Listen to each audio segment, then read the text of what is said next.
ಎಲ್ಲರಿಗೂ ನಮಸ್ಕಾರ. ಶ್ರೀ ವಿದ್ಯಾಭಾರತಿ ಪಬ್ಲಿಕ್ ಶಾಲೆಗೆ ನಿಮ್ಮೆಲ್ಲರಿಗೂ ಪ್ರೀತಿಯ ಸ್ವಾಗತ. ಕಳೆದ 25 ವರ್ಷಗಳು ಕಳೆದು 26ನೇ ಶೈಕ್ಷಣಿಕ ವರ್ಷದಲ್ಲಿ ನಾವು ಪ್ರಾರಂಭ ಮಾಡ್ತಾ ಇದ್ದೇವೆ.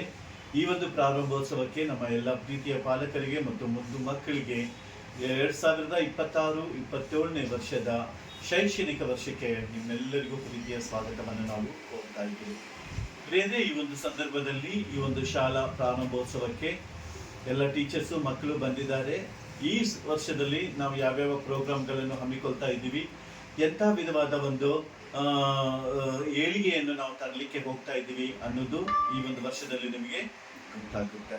ಸೊ 2026-27ನೇ ವರ್ಷದಲ್ಲಿ ಬಣ್ಣದ ಪ್ರೋಗ್ರಾಮ್ಗಳನ್ನು, ಅನೇಕ ವಿಧವಾದ ಮನರಂಜನೆ ಕಾರ್ಯಕ್ರಮಗಳನ್ನು, ಮಕ್ಕಳ ಒಂದು ಬುದ್ಧಿಮಟ್ಟಕ್ಕೆ, ಮಕ್ಕಳ ಒಂದು ವಿದ್ಯಾಭ್ಯಾಸಕ್ಕೆ ಹೆಚ್ಚಿಗೆ ಆಗುವಂಥ ಎಲ್ಲ ವಿಧವಾದ ಪ್ರೋಗ್ರಾಮ್ಗಳನ್ನು ಈ ವರ್ಷದಲ್ಲಿ ನಾವು ಹಮ್ಮಿಕೊಂಡಿದ್ದೀವಿ.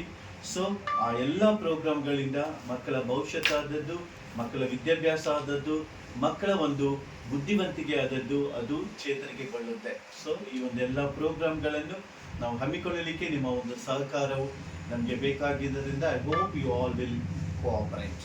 ಸೊ ಬನ್ನಿ ನೋಡೋಣ ಎಂಥ ವಿಧವಾದ ಪ್ರೋಗ್ರಾಮ್ಗಳನ್ನು ಹಮ್ಮಿಕೊಂಡಿದ್ದೀವಿ.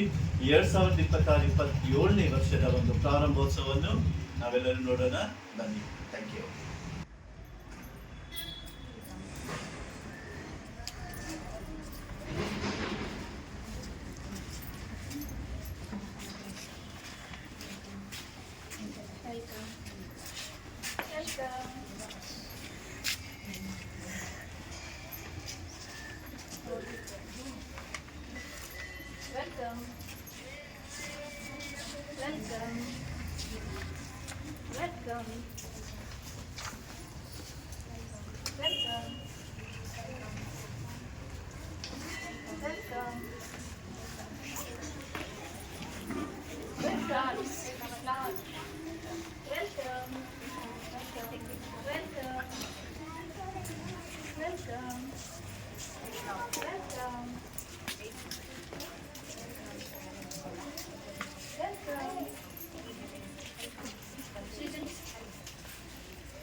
Fast, fast. Venga, rápido.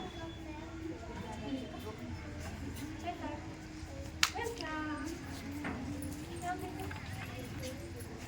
High five. High five, Vika. High five. Down, Vika.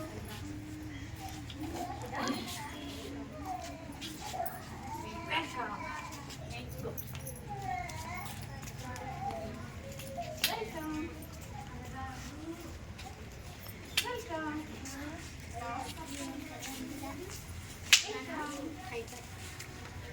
Welcome.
ನಾ ಹೇಳ್ದಂಗೆ ಮಂತ್ರವನ್ನ ಹೇಳ್ಬೇಕು. ಸರಸ್ವತಿ ಮಂತ್ರವನ್ನ. ಸರಸ್ವತಿ ನಮಸ್ತುಭ್ಯಂ ವರದೆ ಕಾಮರೂಪಿಣಿ ವಿದ್ಯಾರಂಭಂ ಕರಿಷ್ಯಾಮಿ ಸಿದ್ಧಿರ್ಭವತು ಮೇ ಸದಾ. ಎಲ್ಲರಿಗೂ ನಮಸ್ಕಾರ. ಈ ಒಂದು ವರ್ಷದಲ್ಲಿ ನಾವು ಶೈಕ್ಷಣಿಕ ವರ್ಷವನ್ನು ನಾವು ಪ್ರಾರಂಭಿಸ್ತಾ ಇದ್ದೀವಿ. ಎಲ್ಲಕ್ಕಿಂತಲೂ ಮುಖ್ಯವಾದ ವಿಷಯ ಹೇಳಬೇಕು ಅಂತಂದರೆ, ವಿದ್ಯೆಯೇ ಬಾಳಿನ ಬೆಳಕು. ಒಬ್ಬ ಮನುಷ್ಯನು ಅತ್ಯುನ್ನತ ಸ್ಥಾನಕ್ಕೆ ಏರಿಸುವುದು ಯಾವುದು ಅಂತಂದರೆ ದುಡ್ಡು ಅಲ್ಲ, ಐಶ್ವರ್ಯ ಅಲ್ಲ, ನಮಗಿರುವ ಒಂದು ಬಂಧು ಬಳಗನೂ ಅಲ್ಲ. ಒಂದು ಕೀಳಮಟ್ಟದಲ್ಲಿರುವಂಥ ವ್ಯಕ್ತಿಯನ್ನು ಅತ್ಯುನ್ನತ ಸ್ಥಾನಕ್ಕೆ ಏರಿಸುವಂಥ ಒಂದು ಶಕ್ತಿ ಯಾವುದಕ್ಕಿದೆ ಅಂತಂದರೆ ವಿದ್ಯೆಕ್ಕಿದೆ. ಸೊ ಆ ವಿದ್ಯೆಯೇ ನಮ್ಮ ಬಾಳಿನ ಬೆಳಕಾಗಿರುತ್ತೆ. ನಮ್ಮ ಭವಿಷ್ಯತ್ತಾದದ್ದು, ನಮ್ಮ ಮುಂದಿನ ಜೀವನವಾದದ್ದು ಅತ್ಯುನ್ನತವಾಗಿ ಪ್ರಬಲವಾಗಿ ಒಂದು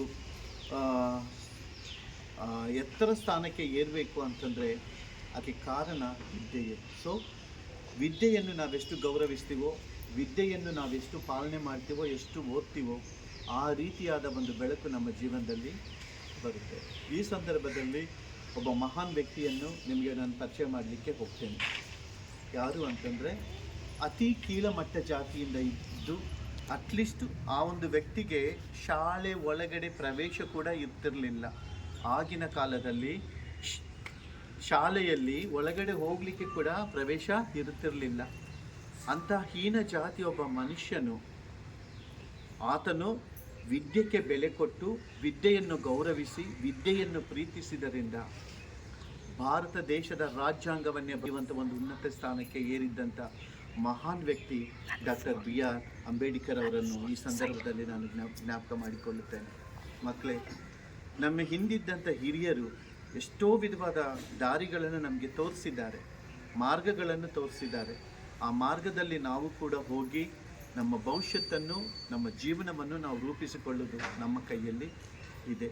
ಸೊ ಅದುದರಿಂದ ಎಲ್ಲ ಮಕ್ಕಳೇ, ನೀವು ವಿದ್ಯೆಗೆ ಬೆಲೆಯನ್ನು ಕೊಡಿರಿ. ಪ್ರತಿಯೊಂದು ದಿವಸ ನಿಮ್ಮ ವಿದ್ಯೆಯನ್ನು ನೀವು ಚೆನ್ನಾಗಿ ಓದಿದರೆ ನೀವು ಮುಂದಿನ ದಿವಸದಲ್ಲಿ ಹೆಚ್ಚಿನ ಒಂದು ಆ ಸ್ಥಾನದಲ್ಲಿ ಏರಿ ಬರಲಿಕ್ಕೆ ಸಾಧ್ಯವಾಗುತ್ತೆ. ಸೊ BR ಅಂಬೇಡ್ಕರ್ ಅವರು ಯಾವ ರೀತಿಯಾಗಿ ಏನು ಮುಂದಿನ ದಿನಗಳಲ್ಲಿ ನಾನು ನಿಮಗೆ ಹೇಳಿಕೊಡ್ತೀನಿ. ಒಬ್ಬೊಬ್ಬರ ಜೀವನ ಚರಿತ್ರೆ ನಾನು ಹೇಳಿಕೊಡ್ತೀನಿ. ಈ ಸಂದರ್ಭದಲ್ಲಿ ಮಾತ್ರ ಕೀಳಮಟ್ಟದ ಜಾತಿ ಅಂತ ಹೇಳಿಬಿಟ್ಟು ಅವನನ್ನು ಅಂಬೇಡ್ಕರ್ ಅವರನ್ನು ಏನು ಮಾಡಿದರು, ಹೊರಗಡೆ ಚಿಕ್ಕ ಮಗುವಾಗಿ ಹೊರಗಡೆ ಇಟ್ಟಿದ್ರು. ಆದರೆ ಚೆನ್ನಾಗಿ ಕಲಿತು ವಿದ್ಯಾವಂತನಾಗಿ ಇವತ್ತು ಭಾರತ ದೇಶವು ನಿಂತಿದೆ ಅಂತಂದರೆ ಅವರು ಬರೆದಿರುವಂಥ ರಾಜ್ಯಾಂಗದ ನಿಮಿತ್ತವಾಗಿ ಇವತ್ತು ನಾವೆಲ್ಲರೂ ಒಂದು ಸ್ಥಾನ, ಮಾನ, ಘನತೆ, ಗೌರವದಲ್ಲಿ ಇದ್ದೀವಿ. ಸೊ ಆ ರೀತಿಯಾಗಿ ನೀವು ಕೂಡ ಬಾಳಿ ಬದುಕಿ ದೇಶಕ್ಕೆ, ಸಮಾಜಕ್ಕೆ, ನಿಮ್ಮ ತಂದೆ ತಾಯಿಗಳಿಗೆ ಮತ್ತು ನಿಮ್ಮ ಶಾಲೆಯ ಗುರುಗಳಿಗೆ, ನಿಮ್ಮ ಶಾಲೆಗೆ ಒಳ್ಳೆ ಕೀರ್ತಿಯನ್ನು ತಂದು ನೀವು ಒಂದು ಒಳ್ಳೆ ಸ್ಥಾನದಲ್ಲಿ ಬರಬೇಕು ಅಂತೇಳಿ ಈ ಸಂದರ್ಭದಲ್ಲಿ ನಾನು 2 ಮಾತುಗಳನ್ನು ಹೇಳಿ ಮುಗಿಸ್ತೇನೆ. Thank you so much. Hello, teacher.